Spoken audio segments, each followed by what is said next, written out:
Shëndeti i gruas është themeli i një shoqërie të shëndetshme. Mirë se erdhët në podcastin Shëndetin rand parë e mbështetur nga United Hospital. Sot kemi një të ftuar shumë të veçantë, është doktor Sebajdin Gjini, një nga ginekologët më të njohur në Kosovë, me përvojë të gjatë dhe trajnim ndërkombëtar në fushën e obstetrikës dhe ginekologjisë. Nga ultratinguit e avancuar te procedurat moderne kirurgjikale, ai sjell një kombinim të profesionalizmit dhe përkushtimit ndaj çdo pacienteje. E sot do të flasim për përvojën e tij, sfidat e profesionit dhe gjithçka që duhet të dini për shëndetin e gruas. Doktor, mirë se erdhe në podcastin Shëndetin rand parë. Mirë se faleminderit për ftesë. Doktor, ju keni vite përvojë pune në fushën e ginekologjisë dhe obstetrikës. Po. Na tregoni fillimisht se tash unë dua t'ju kthej vite më përpara. Pse vendosët të specializoni ginekologjinë? Nga ju erdhi ky motiv? Po shikoni, vendimin për specializim ma ka nda qeveria e përkohshme diku në vitin 92 dhe mbas atij vendimit respektova dhe fillova në mënyrë kështu me vetë financim. Pra nuk ishte një motivim i juaj apo një ëndër i juaja për të specializuar për ginekologji, mirë po ishte një detyrim në atë kohë. Jo, nuk mund të thënë detyrim, po ma tepër dëshirë e flakë për deg kirurgjike. Megjithatë edhe ginekologjia është deg kirurgjike e parapëlqyer nga Po, unë. sigurisht, sepse ju bëni dhe ndërhyrje në tek grasha zona Po. në pjesën, po mdoj për operacione të ndryshme, jo vetëm për lindje, apo jo? Patjetër që po. Po, sa i përket fushës suaj, ginekologjisë, nga familja, a ka marrë dikush hapat e juaj, apo nuk ka ndodhur kjo ende? Po, ka ndodhur, unë e kam një gocë, Lorena, të cilën e përshëndes. E përshëndesim me Lorenën. Ajo është momentalisht tash në vitin e 5 të mjekësisë. Po. Mirë po shkon, po mëson. Domethënë për ginekologji edhe ajo do të specializohet. Apo ndonjë fushë tjetër. Patjetër që po, do të vazhdoj aty ku ngelun. Është dëshira e saj? Po, dëshira e saj, e flakt. Shumë mirë. Shpresojmë që edhe Lorena të rrugtojë në hapat e babait të saj, duke e ditur suksesin tuaj ndër vite në këtë fushë kaq sensitive për gjinin më të bukur për gratë. Po. Doktor, flasim pak për trendet më të fundit në obstetrik dhe ginekologji që po ndryshojnë standardin e kujdesit për pacientët. Cilat janë? Po, është shumë e qartë që kohëve të fundit trendi i zhvillimit të obstetrikës e ginekologjisë ka për qëllim të mjekësisë standardizuar, të personalizuar, ku diagnostika me ultrazë, ku është perfeksionuar, ku synohet që kirurgjia të ketë ma pak trauma, do të thënë shkohet nga ajo të minimalizim të traumave ginekologjike, ku skriniki prenatal dhe parandalimi janë bërë si pjesë përbërëse të kujdesit modern ndaj që është në fjalë. Atëheqim një paralele, vitet sot me vitet, hajde të themi 15 vite më parë. Si qëndron avancimi? A është më mirë sot apo atëherë? Po natyrisht që po, kemi një avancim të teknologjisë, kemi qasje më të ndryshuar ndaj grave shtatzane, kemi teknologjia më avancuar, qasje operative ka një këndvështrim, një synim të tjetër, jemi në fazën e laparoskopisë, histeroskopisë dhe kirurgjisë robotike, që do jep rezultate në atë kuptimin ma pozitiv, dhe se ndërhyrjet janë me sukses ma të mirë klinike. Pastaj edhe faza e rikuperimit dhe ma e shkurt, kështu më radhë. Sigurisht, kur jemi tek ndryshimi i qasjes ndaj grave, doktor, ju keni pas kontakte dhe keni ndërkohë kontakte të shpeshta të çifteve që vinë në kontrolle rutinore, Pa. Në sa i përket përcjelljes së shtatzanisë. Si ka qenë më përpara qasja e burrit ndaj gruas, pra a e shoqëronte burri gruan në vizitat rregullta rutinore siç po bëjnë sot? Po, natyrisht ka ndryshuar qasja e bashortit ndaj shtazanisë në përgjithësi të gruas. Tash kemi momentet kur gjatë vizitës bashorti me pjesë aktive si një vizita, pastaj ai ka drejtë të merr pjesë edhe në procesin e lindjes, që domethënë një pjesëmarrje e tij është shumë e vlefshme në atë aspektin psiqik dhe në aspektin emocional të gruas, i jep mbështetje, i jep kurajo, minimalizon atë aktin në qatë procesit të lindjes, po shka është më rëndësi ajo mirët kontakti i parë në mes prindë dhe foshnjës që ma vonë reflektohet në jetën e tyne e të madhutjeshëm. Dhe më thënë ka kalua ajo kohë kur bashorti e ka dërgu në maternitet gruan për lindje e vetë ka prit para portës dhe ka prit lajme derisa dikush del të kuptoj lajmin. Të kuptojnë lajmin për se procesi është kry. Doja të ndalesha edhe tek një moment kur bashkëshortët marrin pjesë në aktin e lindjes dhe psojnë gjënjë të fikti. Pse ndodh kjo? Tash varet prej politikave spitalore. Shembull në spitalin United ku unë momentalisht jam i punësum, ne paraprakisht japim një farë sa do këdo edukate, sa do këdo një farë njohuri mbi procesin aktin e lindjes, edhe nëse bashkëshorti me palejen e tij në guzim, bashkëshorti pranon, ai ka të drejtë të merr pjesë në lindje. Po në praktikat e mëhershme ka ndodhur kur bashkëshorti e ka përjetuar në një stresogjene atë aktin e lindjes, edhe ka raste kur është edhe alivanoz. Mirë po, ajo është, më thënë, këtë varet prej vullnetit të bashkëshortit, a don të merr pjesë në lindje ajo. Nëse thot po, dua me marr pjesë në lindje, atëherë paraprakisht na njoftojmë për një proces lindje si ka me ndodhur. Në mënyrë që mos të vjen deri tek alivanosja, të jeti para përgatitur. Edhe pse me thënë të drejtën, sa është për të qarsh dhe për të qeshur, ai momenti ku ne i shohim dhe për në rrjetet sociale. Po në atë rast ne shohim edhe trimërinë e gruas në lindje në krahasim me burninë e burrit i cili alivanosit. E vërtetë, shpresojmë shumë që po shumë më rëndësishme, domethënë, është shumë pozitive në aspektin social, në aspektin emocional, se bashorti e sheh peripetit e gruas ka gjatë aktit të lindjes. Po momenti më i këndshëm është kur foshnja del në këtë jetë, është ai kontakti i parë mes nënës edhe prindit, o jo veç nënës edhe foshnjës. E vërtet. Shpresoj shumë që më vonë reflektohet në jetën e tyre. Sigurisht. Shpresoj shumë që të ketë sa më shumë interes që bashkëshortët të jenë pjesë një procesit lindjes, të ardhjes në jetë të frytës të tyre të përbashkët, edhe burrit edhe gruas. Po, doktor, cila është një e vërtet për shtatzanin që shumica e grave nuk e din derisa e përjetojnë vetë? Pa shikoni, shtatzania është një proces biologjik shumë kompleks, do të thonë që manifestohet me ndryshime në tërësi në trupin dhe në organet e gruas.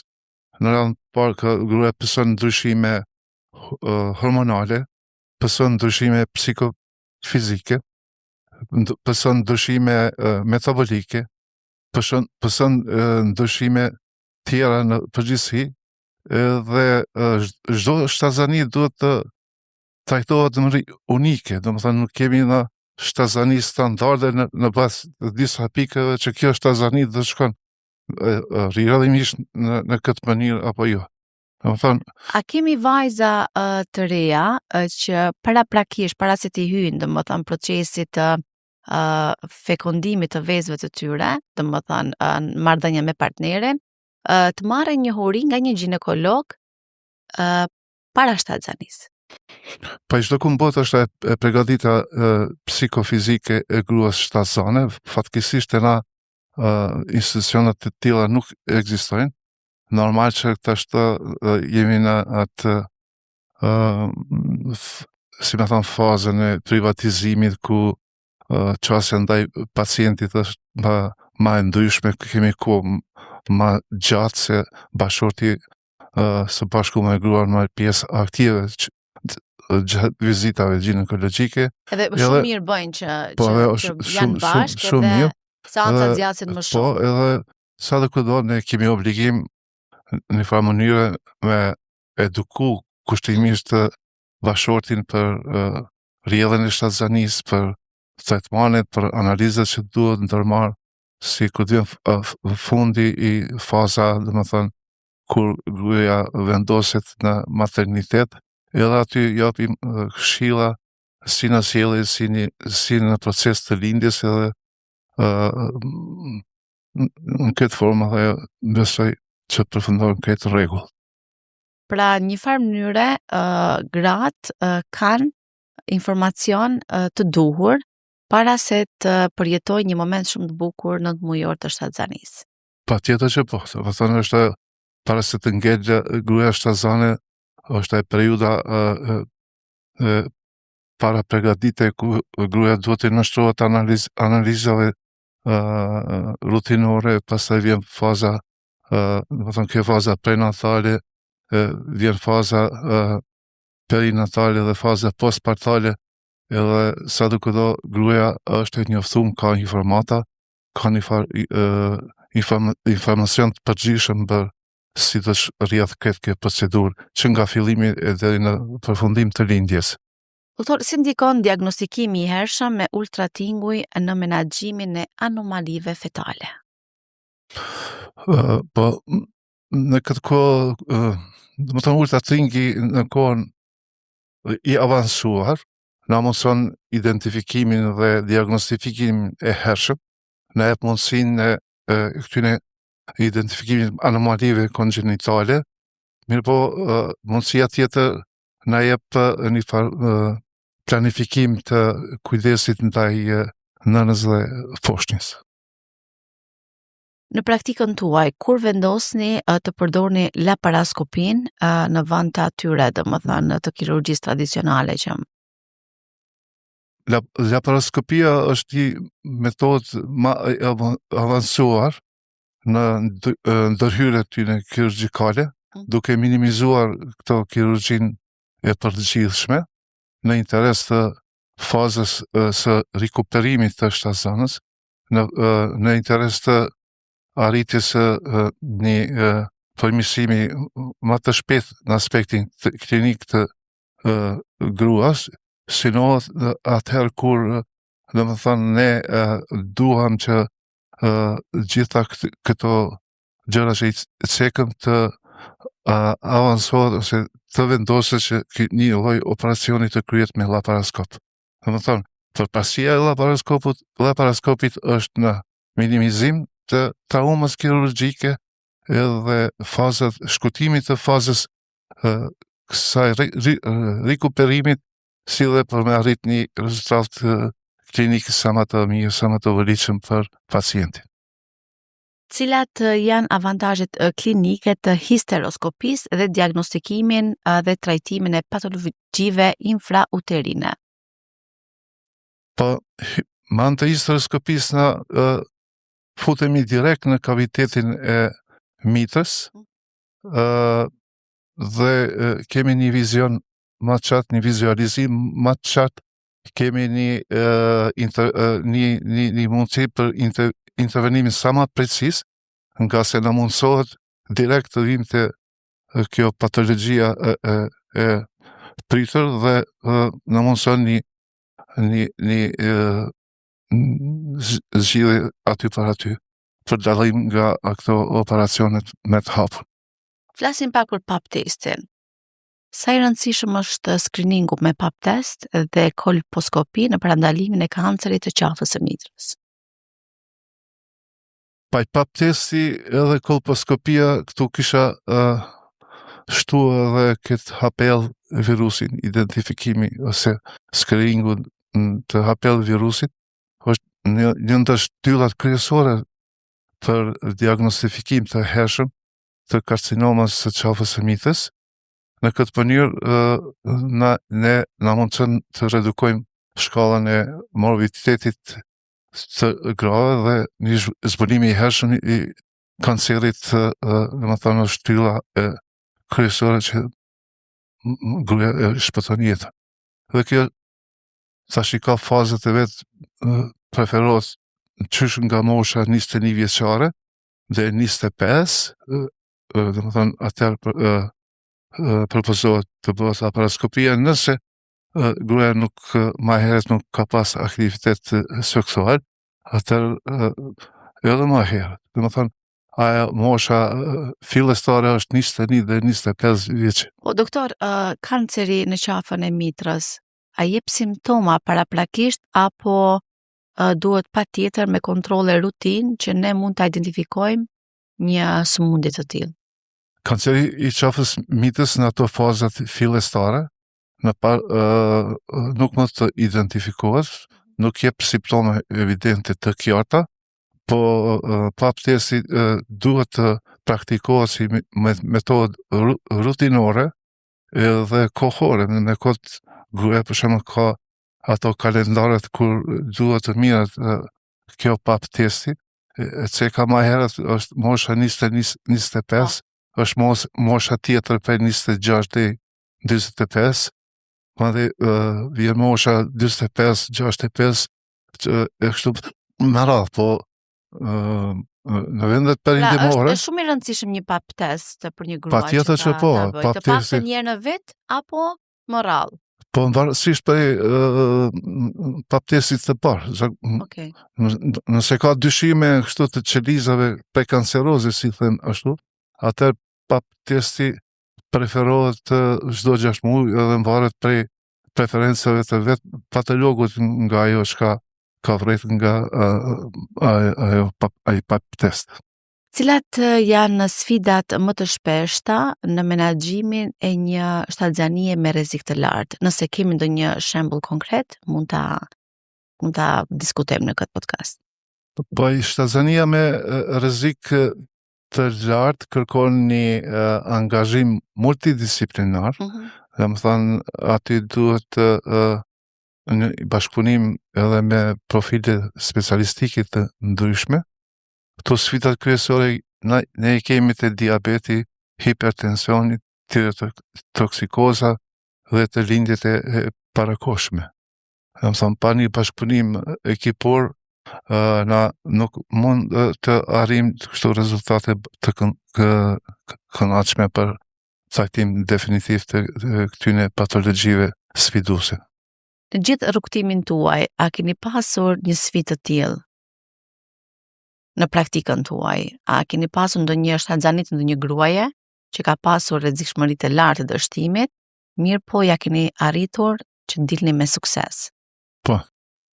Domethënë fatmirësisht kohëve të funit domethënë shtatzanit me rrezik të lartë si hipertensioni ose ephagistoza janë numri i këtyre rasteve patologjike është në zvoglim të sipër, duke i falendëruar domethënë këtyre koncepteve prenatale, perinatale e kështu me radhë, domethënë gruaja duke u vetëdijsuar, duke kuptuar procesin biologjik dhe fiziologjik të lindjes dhe është në monitorim të vazhdueshëm, me një monitorim të vazhdueshëm dhe me një bashkëpunim ndërkolegjal të profileve të ndryshme,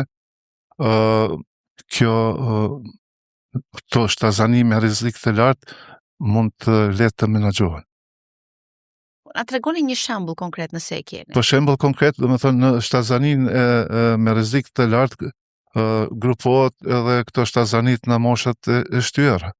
Si rast konkret, unë kam pas para 2 vitesh një shtatzani të gruas 48 vjeçare, e cila ka përfunduar me sukses deri në termin të lindjes edhe ka qenë në pyetje një sterilitet 28 vjeçar, gruaja i ka lindër binjak që janë në gjendje të mirë dhe 48 vjeçe, 28, 48 vjeçare, po, gruaja, me një sterilitet 28 vjeçar, po, është ka bërë nxjerr në jetë dy binjak. 2 binjak, për herë të parë është bërë.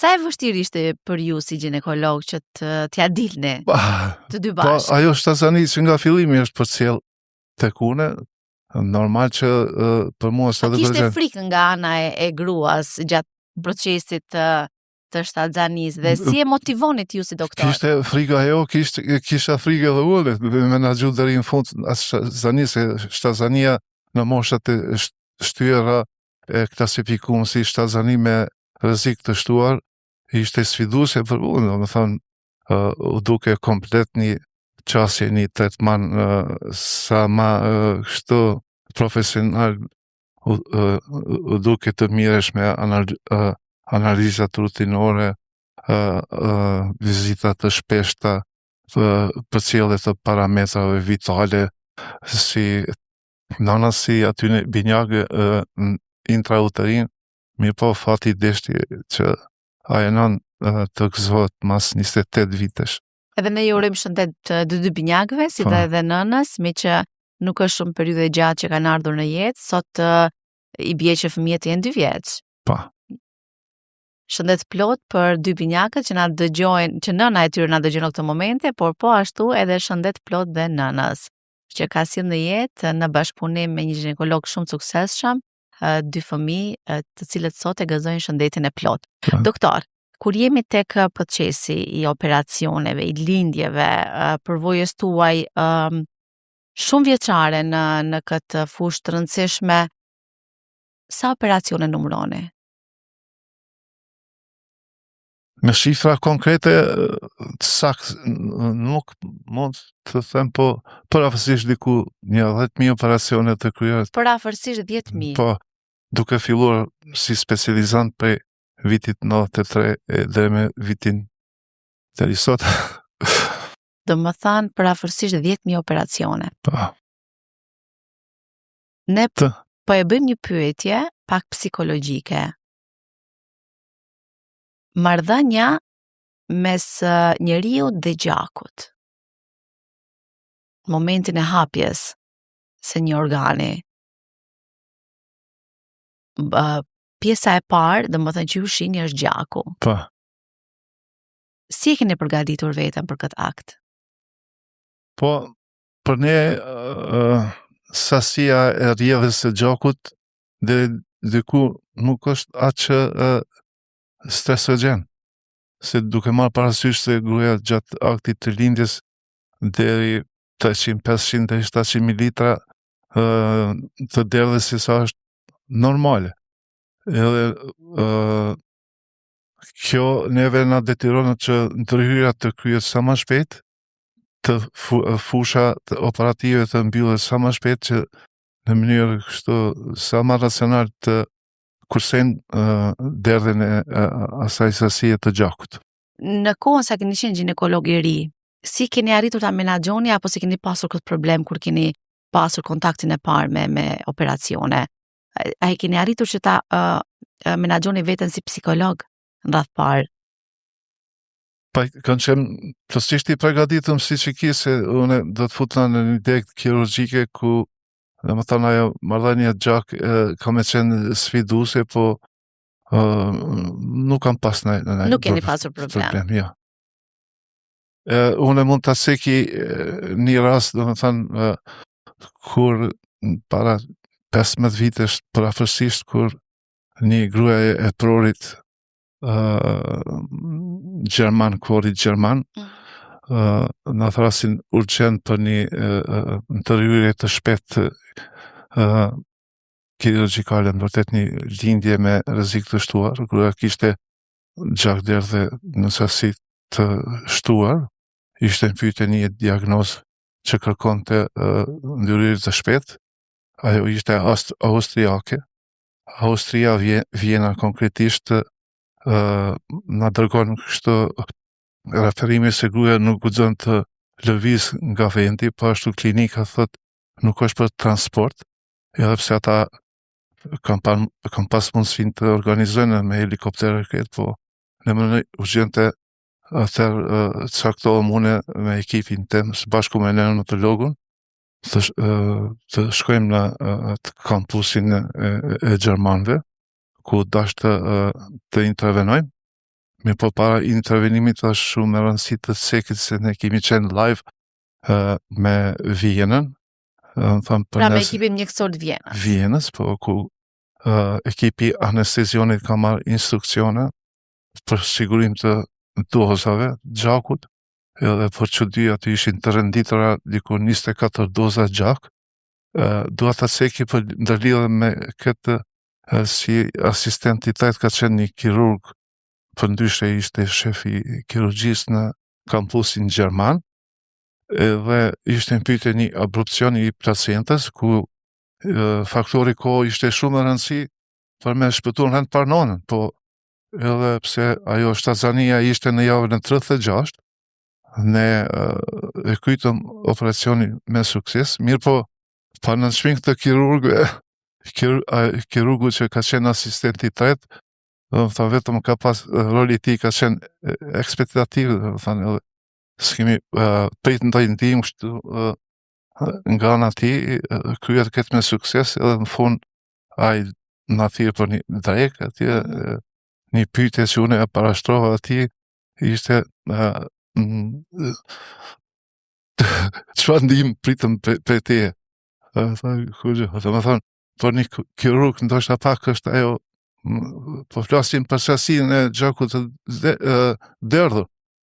Na jemi mësuar me të punojmë në asnjë kushte, në asnjë raste të rënda, ka shumë raste në karrierën tim që ndoshta kanë qenë alama të rënda, po fatmirësisht ka përfunduar mirë. Kemi raste kur kemi qenë të detyruar për emergjencës gruan me kolis të futim dhejtë në salë, edhe ashtu me tesha pa përgatitje paraprake, kemi qenë detyruar të kryjmë këtë operacionin për me shpëtu gruan në rend parë. Sa të fortë që jeni, doktor, në përgjithësi, mjekësia dhe profesionistët që punojnë aty, sa të fortë janë dhe sa hero jeni sa i përket ndërhyrjeve që bëni, punës që e bëni, sepse me thënë të drejtën, nëse ne do të kishim parë një pikë gjaku, do të trishtoheshim.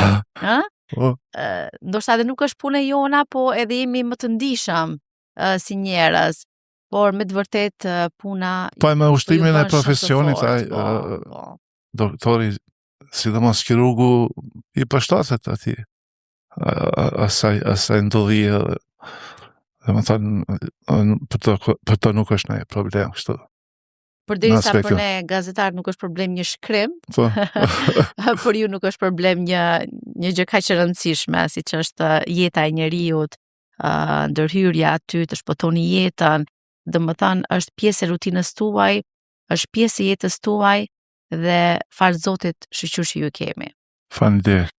Doktor, doja që të ndalesha edhe tek një pyetje tjetër, kur rekomandohet vendosja e cerklazhit dhe cilat janë kriteret kryesore klinike? Do të thënë kemi momente kur qafa e mitës dilatohet ose hapet para kohe. Kemi momente kur qafa e mitës, do të thënë, është më e shkurtër se që duhet.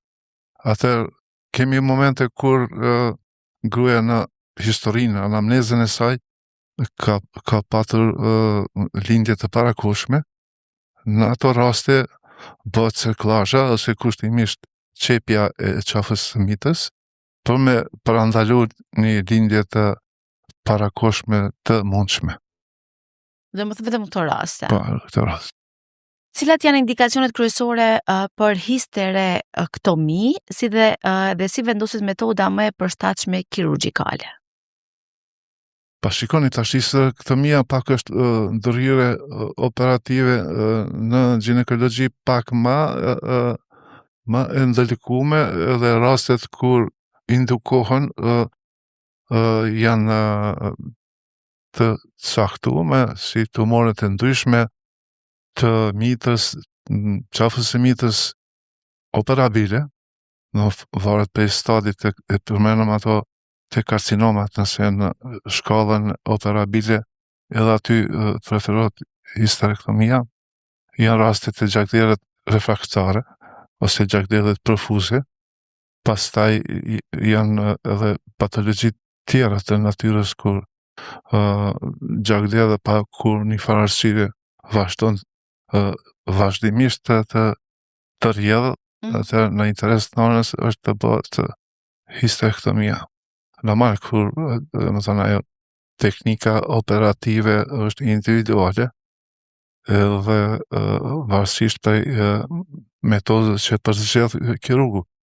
A do t'jetë ndërhyrje me kështu operacion të hapur me apo me laparoskopi është përzgjedhje, si me thënë, individuale e vetë ginekologut.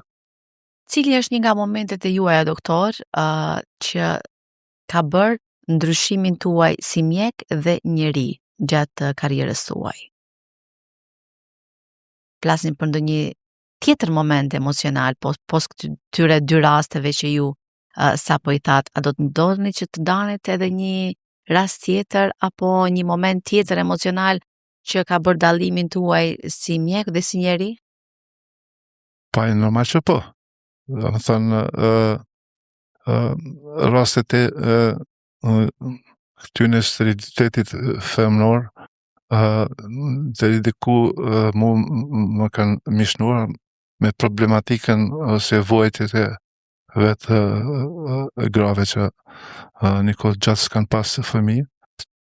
Atër diku në vitin 2000-2001 ka fillu ai bashkëpunimi i ngusht me në atë kohë klinikën amerikane ku kanë gjëndur një kohë gjatë në Istanbul, ku brenda një vitit në arrim sukses që gratë me sterilitet mbi 10, 20, 25 vjeçare me metodat të fertilizimit artificial janë bërë nëna dhe me siguri ata fëmijë tash i kanë mbi 25-30 vjet. Një rast shumë ndoshta pak ma emocionues që më kanë ndikuar pozitivisht edhe në karrierën time.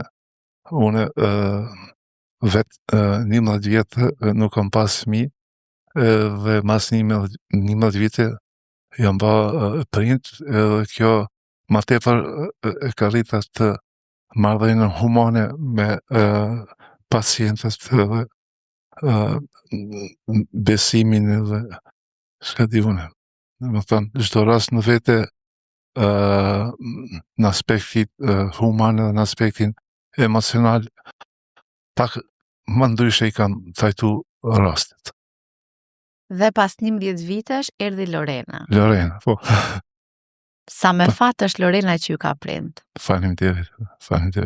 Edhe ne jemi me fat që kemi një gocë ashtë të mrekullueshme edhe aq të ndëgjueshme, e cila po mundohet me çdo kusht të vazhdoj karrierën aty ku unë do të ndalet ose do të ngec. Nuk e besoj që të ndaloni, doktor, por ju do të rrugtoni bashkë, sepse pa këshillat tuaja bazike nuk besoj që ai do donte ta vazhdonte karrierën e saj. Kështu që ju do të jeni si krah mbështetës për vajzën tuaj në mënyrë që ajo të korrë sukses në rrugtimin e saj si ginekologe në të ardhmen. Dhe ne sërish pra i urojmë suksese shumë Lorenas, po besoj që na dëgjon dhe na shikon në këtë momente. Kur jemi tek vajzat, cila do të ishte një këshill e vetme që do t'ua jepnit vajzat në shëndetin e tyre riprodhues? Po, mendonin për grua. Për grua, në rregull, për grua. Flasi pra për moshat pak më të reja. Do të thënë, këshilla ime për gra, në përgjithësi kishte me qenë të mos hezitojnë, të mos i injorojnë simptomet, për çdo simptom patologjik, të larmohet te ginekologu, të bën vizitat rutinore ginekologjike, të ndëgjon organizmin edhe të bën vizita të shpeshta, nga se kjo parandalimi është suksesi i suksesit të mjekimit. Doktor, me që jemi në muajin maj dhe ju aktualisht operoni dhe punoni në United Hospital, në një spital ku ju ofron të gjitha kushtet në secilën lëmi. Flasim për ginekologjinë. A ka ndonjë ofertë që ofron në muajin maj United dhe do të ndoni ta ndanit me ne për gjithë shikuesit? Po, spitali ku unë punësum aty vazhdimisht del me oferta, po thosh çdo muaj, edhe ofertat janë me çmim të voliçëm. Do të thonë ato oferta përfshihen analizat laboratorike, përfshihet pap testi, përfshihet marrja e strishave, edhe normal edhe mjekimi i tyre. Domethënë Uniti është shumë i kujdesshëm ndaj shëndetit të gruas dhe ofrojnë trajtim dhe monitorim modern të vazhdueshme. Atëherë po vi dhe unë, doktor. Jemi mirë se ardhur. Që të ti bëj disa ndërhyrje se ka kohë, faktikisht që nuk i kam bërë, kështu që më mirë prisni dhe mua. Patjetër që po, ju mirë presi. Doktor, unë falenderoj shumë që gjithë kohë për të ardhur në podcastin Shëndetin e parë dhe që ndam sado pak informacionet shumë të mira për të gjithë shikuesit, por morëm pak nga ju edhe pak histori që shumë kush nga ne të doni që të dinin për një doktor me kaq përvojë, me kaq vite përvojë pune në fushën e ginekologjisë, por që t'jeni edhe motivues edhe për çiftet e reja që të kenë besim mjeksi, të kenë besim tek doktor tan profesionist, sepse me doktor ton nuk ka. Falenderoj edhe një herë për ftesën. Mirë pashim në emisionet e ardhshme. Presoj shumë që do të kemi Jo më gashëm. Faleminderit shumë. Shikues të nderuar, ishte ky podcasti Shëndetin e parë. Ne takojmë sërish në episodin e radhës nga unë Elfia Bolletini. Mirëmbëjtje.